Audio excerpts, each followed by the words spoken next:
Hello, everyone. I want to welcome everybody to the chair sessions with Dr. D.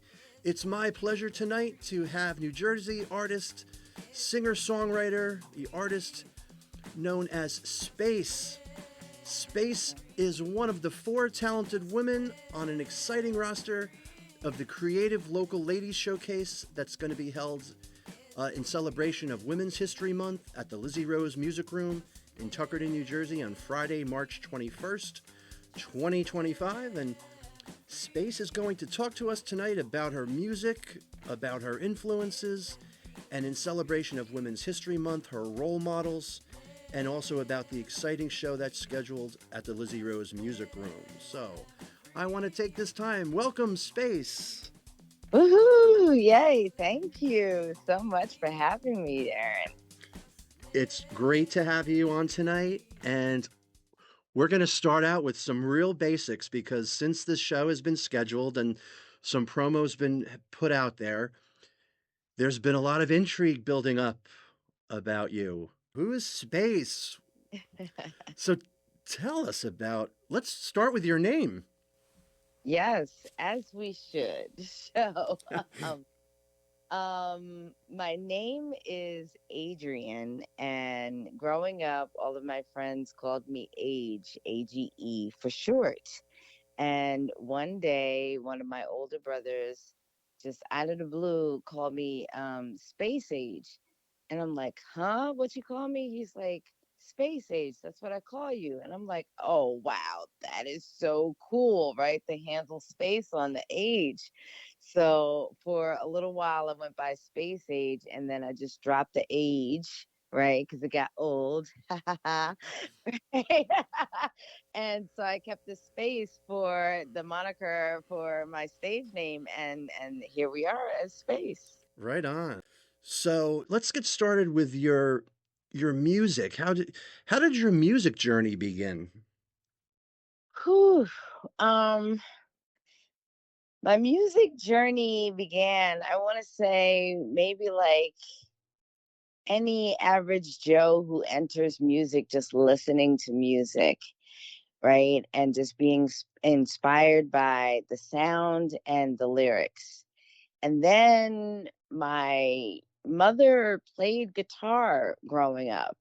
And so I was always inspired by the sound of guitar, but I never really knew I am I'm 44 years old right now. And so like it took me until I was well into my 20s or 30s before I started playing the guitar, right? Before I started getting like, oh, I want to play guitar. I want to really start making music. So I was right, I was groomed. Yeah. No spring chicken at the time when I started plucking the strings of the guitar and just playing around for fun. But for me, the sound of the guitar brought my voice out. I can always sing, I guess, but playing the guitar really brought my voice out, my true voice, the originality, the essence, the uniqueness, let's just say, of my sound that I began to create really started when I began to play the guitar. And then these songs came, and then I'm singing for folks, and they're like, "You're good," and I'm like, "Okay," right? And that's really how it started. What was the music being played in that you were exposed to early on? You were exposed to music by your parents? Yes, absolutely. So first off, I have to say Prince, my mom played a lot. Phil Collins, Bob Marley for my dad, just and even my grandfather, Raul Sita, who was in the doo-wop group, the Harp Tones, right? Wow. Initially um, influenced me musically because he was a songwriter, my grandfather. And so, like, super, super early in my life, I'm listening to the doo-wops, the harp tones, my grandfather, and them harmonizing and everything. So I think early on, I was influenced, like I said, by my mom, my grandfather, even my grandmother listening to Nina Simone back in the day. Wow. Yeah. Cool. early influences that kind of led on to when I became 20, 30, that I really started listening to music and listening to the lyrics. You know, as a kid, I'm listening to it and just bopping along. But when I became an adult, it was like, okay, I want to this is, pick up an instrument. yeah, I want to sing. I want to play. yeah.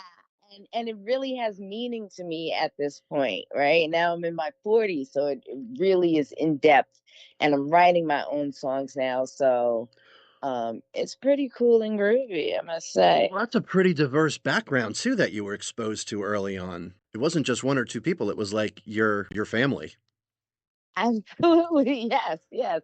Family, and then, superstars. I have a tattoo right now of the Prince logo on my chest after he passed away. So that's how much I love Prince. All right. So training when you first decided I want to pick up an instrument. Did you have formal training? Did you teach yourself? How did that happen? I taught myself. My mom taught herself. My grandmother taught herself. And so when I decided to pick it up, my mom's like, well, you got to go through the grooves like we all did. You're going to, she didn't really teach me much. She might have taught me the main chords, G, A, C, D, Yeah. right? And from there, that was it. What did you start out playing? Like when you were really first starting, what were you starting to play? That's a great question because I have a twin brother, and he was like, "Oh my goodness, you played Redemption Song by Bob Marley so many times." Like, he got so tired of it. And I totally understand that statement because I taught my niece how to play the guitar. And I knew she was getting into the guitar when she played the same song over and over. But for me, it was like joy.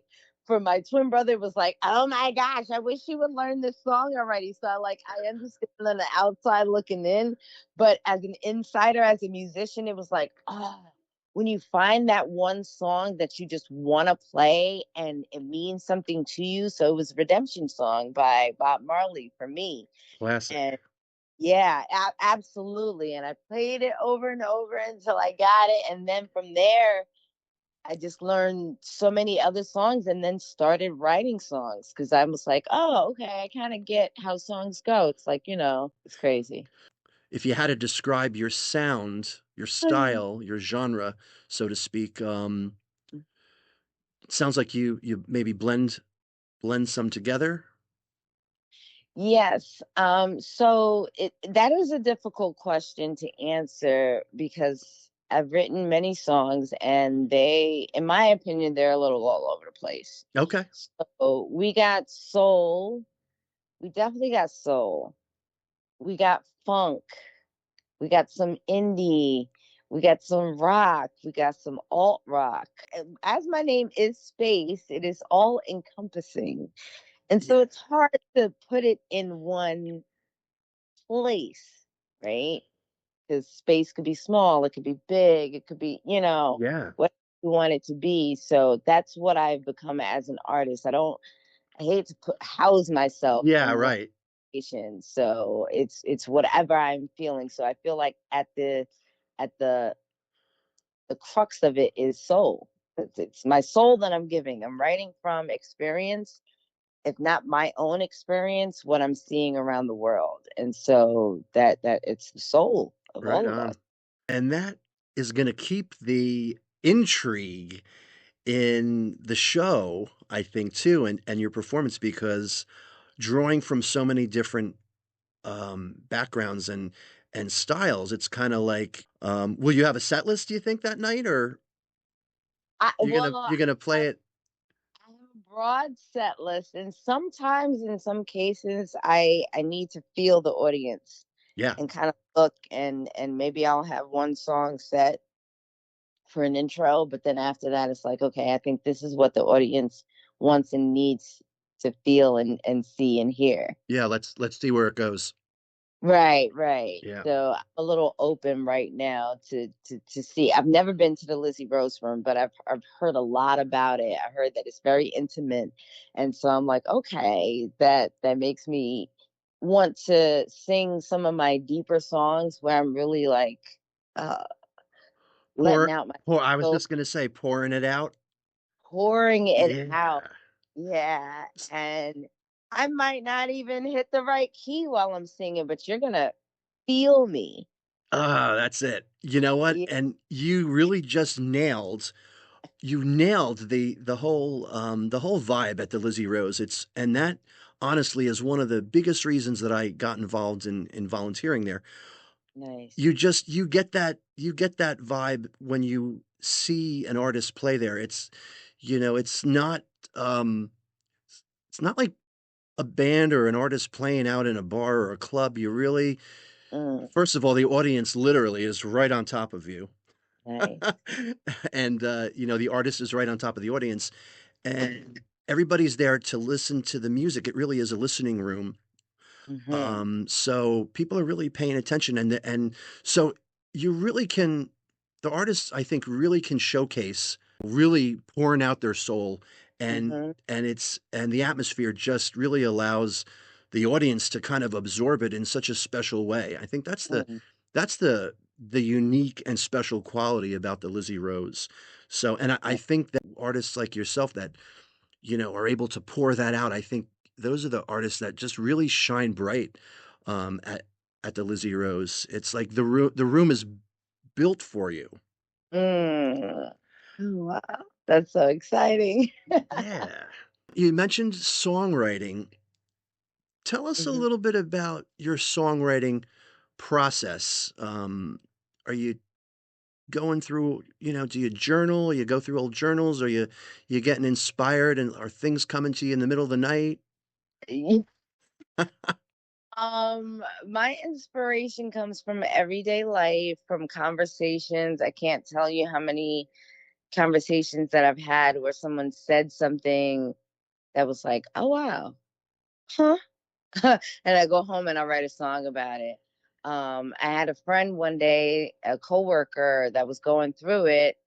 We went out to eat, and just based on her story, I wrote a song. And the song is "How Are You?" The title is "How Are You?" And I really related with her in the moment because she was letting me know how she felt. And that question, "How are you?" Right? Could be just like an everyday, almost like passing hi, Sure. right? Just a greeting. But in that moment, and for myself at one point, it was like, "How are you?" was a very deep question that was unanswerable, right? Like, I don't know how I am. And so for me, that one of those songs is so personal and so relatable for folks who are going through things. So I take everyday experiences, I take my own experience, I listen to the news, I'll write a song about stuff that's going on in the world. So yeah, that's why I feel like the basis of my music is about soul. It's about our spirit, what's going on within, and then just letting it out and crying it out, passionately singing it, so that way someone else is going to hear it and be like, "Ooh, yeah." And that's what music did for me. It was like, "Ooh, yeah." Like, I hear this, I feel this. It inspired you, and it brings out your own passion, and now you're sharing it. Mhm. Yeah, and saying it in a different way that someone else can hear it and say, "Yes, I get that. I hear that." As we're celebrating Women's History Month, can you talk about your own role models, whether they're in music or beyond music, women role models, and your influences, your inspirations? Yeah, so I have to go home and say my mom, of course, because she was a single mom. I'm growing up and seeing her as the matriarch of the family. My grandmother, of course, also a single mother. So I'm seeing these single women just drive and be the head of the pack, let's just say, right? Sure. And so I'm seeing that my mom got her master's degree when she was 50, and so I eagerly got my master's degree maybe when I was like 30. Awesome. So I'm like right behind you, Ma, and her playing the guitar just for fun, but then me taking it a step further, playing the guitar, and then making a career out of it. She's definitely my influence, but musically, Lauryn Hill, Erykah Badu, and Yeah. Nina Simone have been my musical inspirations. Just growing up listening to Lauryn Hill and the beauty behind her voice and what she sings about. Same thing for Erykah Oh Badu. yeah. During the time, it just was like, oh my goodness, I've never heard music like this. Have you seen any of them perform? Oh my goodness, yes, I've seen both Erykah Badu and Lauryn Hill, and Lauryn Hill was probably one of the latter performances that I've seen before COVID.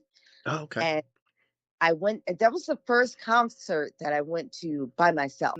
The DJ, prior to her coming onto her set, was bumping. And like I said, I came by myself. I had a Cabbage Patch doll that was my grandmother's. Oh wow.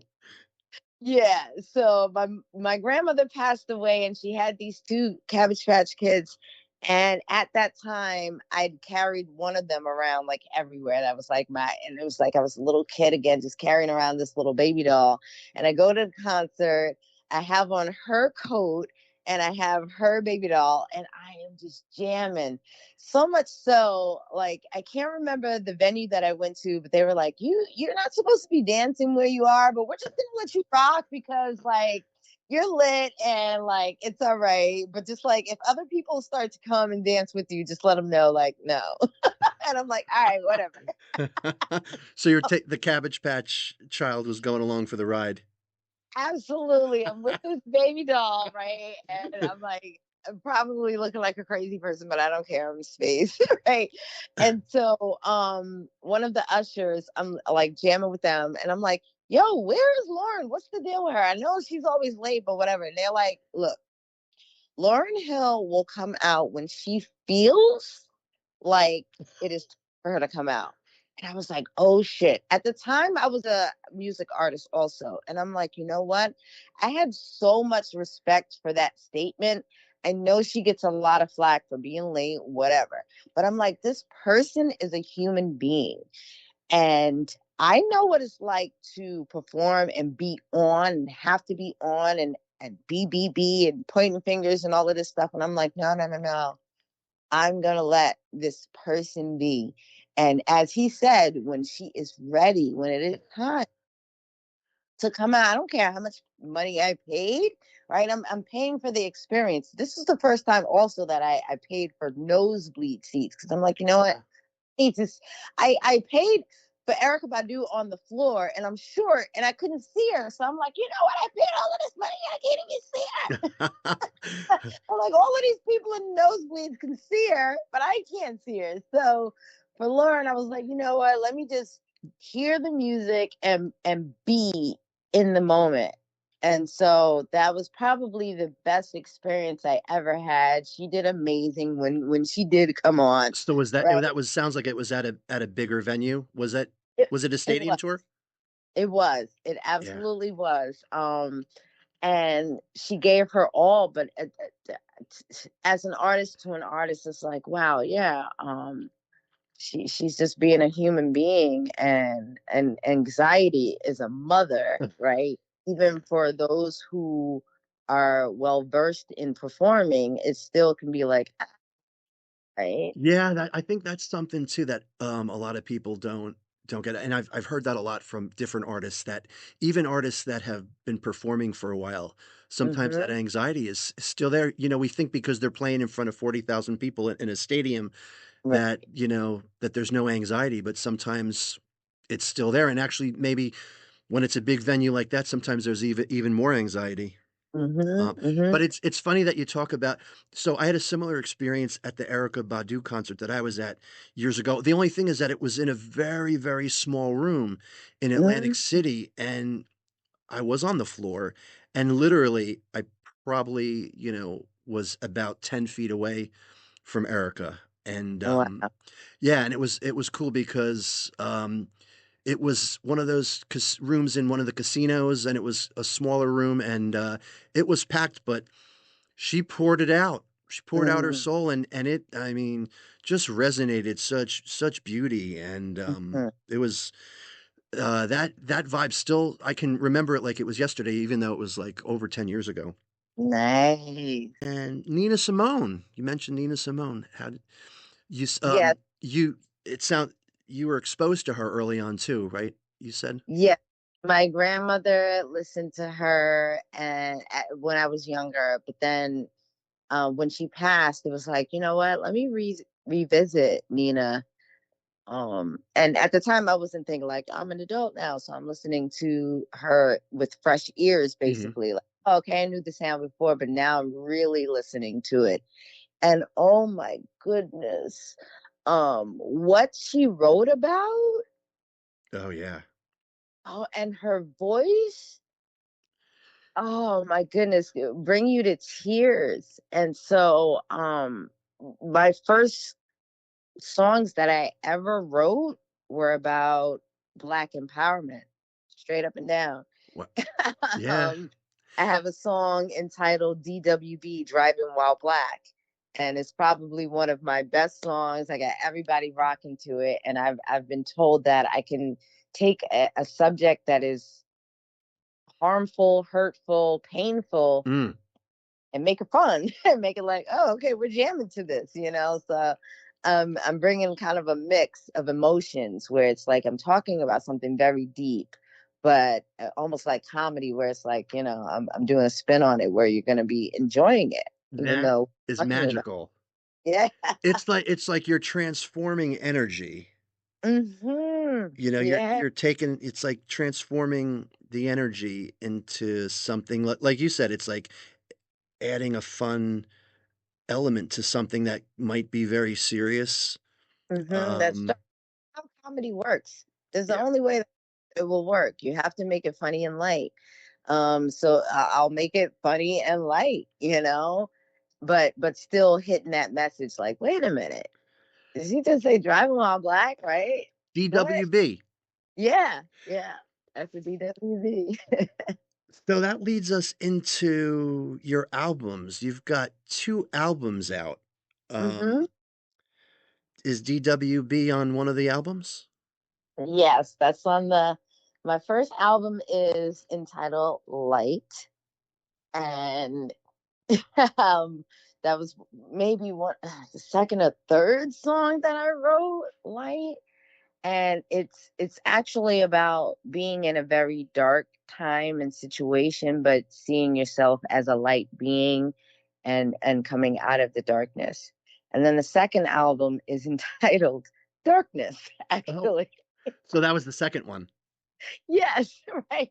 So the first one is Light, and it's got a lot of whew, powerful songs, songs, deep songs about my past and all of this stuff. And then Darkness really delves into everything that I just felt was dark at the time. It was a COVID album, let's just say. And so the title song Darkness is about COVID and getting the vaccination or not getting the vaccination, wearing a mask or not wearing a mask, being around folks who are being, been vaccinated or not. Because I remember my aunt was like, no, you can't come around because you haven't been vaccinated. I'm like, oh, we're being segregated.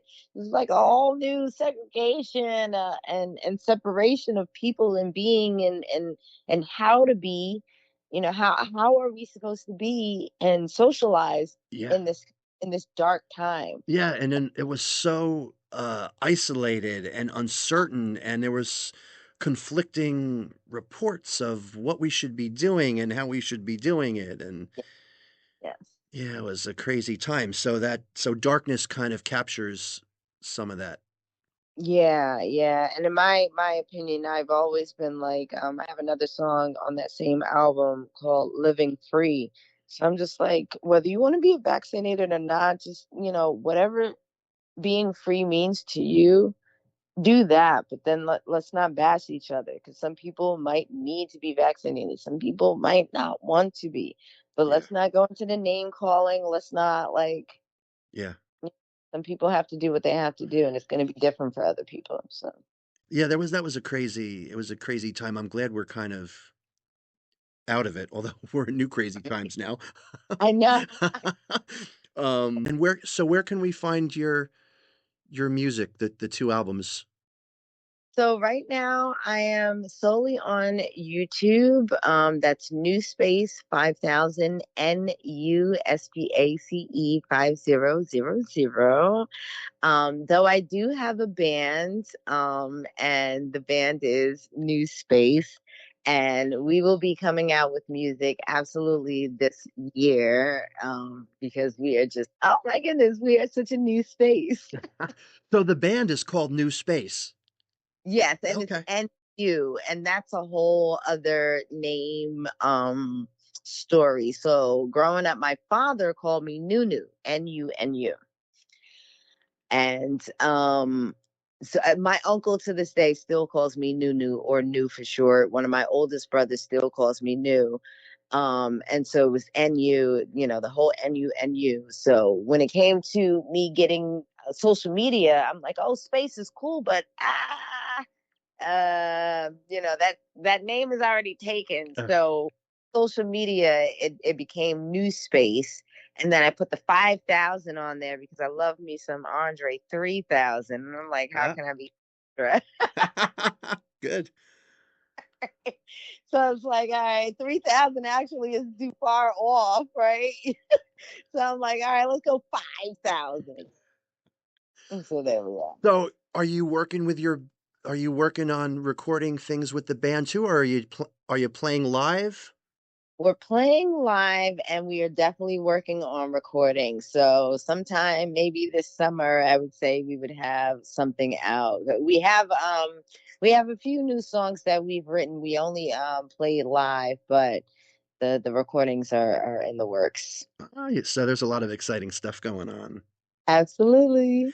And as far as playing live, where are you playing live? What areas?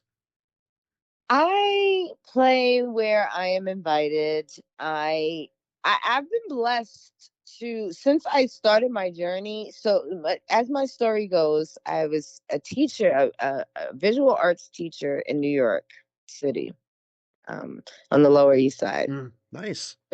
for 15 years, and was not interested in playing music at all. But in my last 3 years, I picked it up, the guitar up, and started singing just for fun, and then started writing just for fun. But just like with my visual art, that was just for fun in the beginning. Um, when folks kind of give you like feedback, like, oh, you're good, oh, right, like, oh, this is nice, that kind of feeds your energy to keep going. Absolutely. So, as my story goes, I'm in New York, in Harlem. I'm playing my guitar just for fun, just because I feel like playing on the side of the street. And this woman offers me money, and I'm like, oh, this is not what I do. But I'm like, scratch this temple. Maybe this is something that I should be doing. If some stranger's like, oh my goodness, I love your voice, and I'm just goofing around, Yeah. It's right? So that's, very reinforcing, and it inspires you, and it fuels the passion.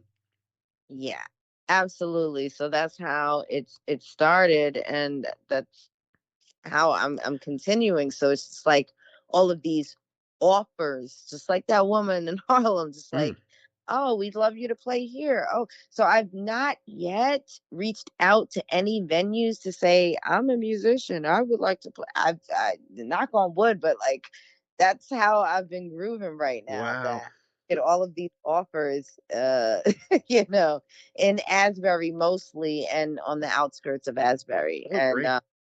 in April, the band will be playing in New York Oh, at cool. Delancey. So yeah, Where are they going to be playing in New York? at Delancey. Okay. Wow. Cool. So you mentioned earlier that you got your master's degree. Yeah. Was that in the field that you were teaching in? Yes, that's in visual art. So as I just stated, I kind of got into that world late I went to Clark Atlanta University in Atlanta, and I went for fashion merchandising, actually. That's what Mm. I thought I wanted to do and probably still could do. But when I was in school, I started doodling, and that really, really began my visual arts journey. Just doodling, just like in the music world, just goofing around. Uh-huh. And then people saying, "Oh, you're an artist." And I'm like, "Ha, I'm not an artist. I'm just doodling." But then I took that and was like, "Oh, let me do some more stuff."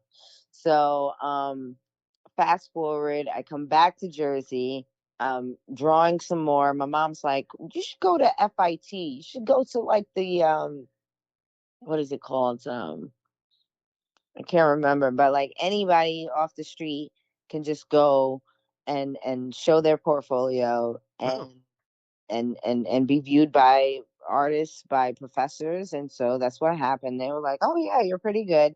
I didn't know at the time that they kind of grade you. And so when I applied to FIT, they had already seen my portfolio and they were like, thumbs up, she's in. So I'm like, nice.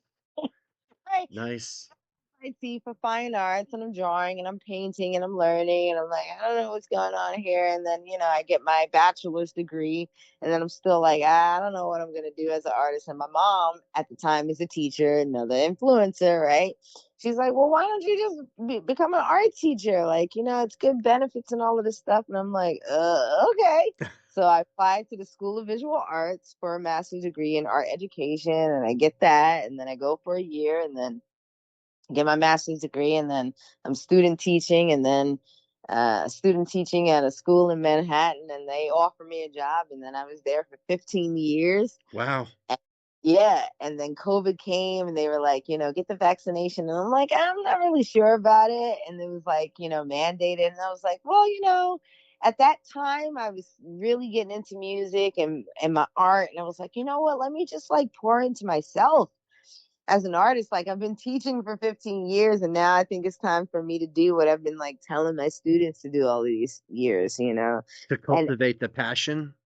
absolutely, the last graduation that I spoke at, I'll never forget telling my students, if you have a passion, if you have a talent, it is your God-given right to give it. Mm. You cannot hold on to a talent. You Yeah. cannot hold to a passion. It has to be shared. Yep. You have to cultivate it and share it.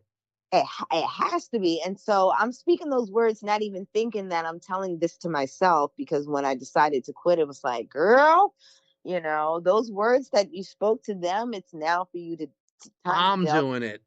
Yeah, I need to do it. So I moved back to Jersey, moved back to Asbury Park, not really knowing how big of a music scene it is. Hmm. And I just got nestled into the comfort of the beauty of the music scene in Asbury, and I've been gigging ever since. And That's awesome. So I mean, right now in Asbury, I mean, you're in the hub of the Renaissance. yeah. It's an exciting time in Asbury Park with the way music has just brought the city back, and it's brought so many artists and into the area, not only Asbury, but the surrounding areas, the Jersey Hmm. Shore, all the Yeah. surrounding shore towns. The, it's thriving. Yes, it is. It is. And it's exciting to be so close to it all. Yes. Yes. And for you to, I'm sure, to be a part of it. It's pretty wild for me because I've made a name for myself. Space is not a name that you hear all the time. And so, I go to places, and I still think I'm a small time person, but they're like, oh, are you Space? Like, oh, Space, I've seen you play. Oh, Space, Space, Space. And I'm like, what? I'll walk down the street and it's like, oh my God, I've seen you. And I'm like, what? Like, so like I'm a small time celebrity a little bit in Asbury, and Uh, versus, well, that's probably changing as time goes on and yeah, growing and part of the growth, doing different yeah, shows. So tell us how you got involved with the Creative Ladies Showcase that's going to be held at the Lizzie Rose. yeah. So, Like I said, I have made a name for myself, and Amy with the pink hair. I've met her on a couple of occasions at different gigs or different venues that I've done.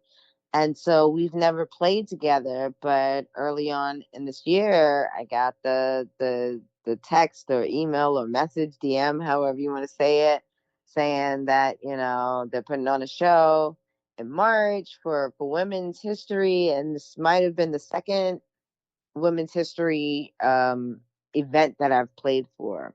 Cool. After Amy, but last year I played for someone else. And so it was like, hell yeah, I'm on. So yeah, like I said earlier, I'm getting offers from folks that I just meet and that I see, and so that's how I got into this one. Great. Are you other than Amy? Were you familiar with any of the other ladies on the roster for that night? Just Emerson. I've never seen or heard Allison before, but I'm super excited to hear her. But Emerson and the Wishbones, I am a super big fan, inspiration, love her sound, love. And is she in Asbury? She's in Asbury too, correct? Yeah, she plays a lot in Yeah. Asbury, but she's definitely making a name for herself. Yeah. I saw them. Yeah, they were great. I saw them over the summer, and they performed, and yeah, I was blown away. I was like, yeah, this is cool. So Yeah. so the lineup that night is yourself, Amy Elizabeth, Allison Stella, and Yes. Emerson Wolf and the Wishbones. Yes. And Yeah. that's part of the Creative Ladies Showcase at the Lizzie Rose Music Room. It's going to be on Friday, March 21st at the Lizzie Yeah. Rose Music Room in South Jersey, Tuckerton. Tickets are on sale at the website for the Lizzie Rose. I'm Yeah. just super excited. I've never been to Tuckerton. I'm gonna be playing the Tuckerton Porch Fest this summer, so I'm super excited about that. That was another event that I'd heard about when I moved to Jersey and was curious, like, oh wow, how do you get that gig? And then Yeah. again, I've said I've just been blessed to get these calls, emails, DMs to be like, "Hey, Space, I heard about you, blah blah blah, and we want you to play." So yeah, that's how I'm gonna be doing Tuckerton Porch Fest Oh, that's also. great. Well, I hope our listeners will come out to the Lizzie Rose Music Room on Friday, March 21st for the Yes, Creative Ladies Showcase to see Space yes, and others and and other. Allison Stella, Amy Elizabeth, Emerson Wolf and the Wishbones. Space, I want to thank you so much for spending the time to come on and talk with me about your music and about the show. And looking forward to seeing you at the Lizzie Rose and Porch Fest and any other local venues that you'll be playing at. Yes, thank you so much. Thank you. It's 5000 NU SPACE 5000. Right on. Thanks again, Space. We'll talk again soon. All right, thank you so much, Darren. Peace. Thanks. Bye now.